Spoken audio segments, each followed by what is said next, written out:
আপনার পরিচয়? আমি doctor Anas Ferdous, MBBS FCPS from Canada.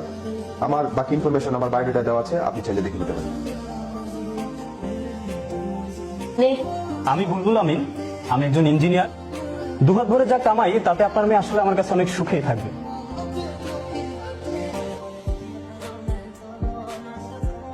Next.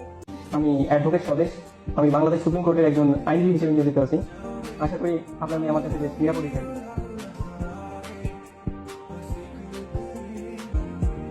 আপনি? আমি বেশি কথা বলবো না। আমার নাম জুলফিকার আনাস। আমার দাদার নাম আক্কাস আলম। ইনি আমার দাদা। তো আপনার দাদার ছবি কেন দেখাচ্ছেন? আপনার কি আছে? আমার কোটা আছে। বাবা আমি যেতে রাজি, বাবা আমি ওকে বিয়ে করবো, আমি বিয়েতে রাজি।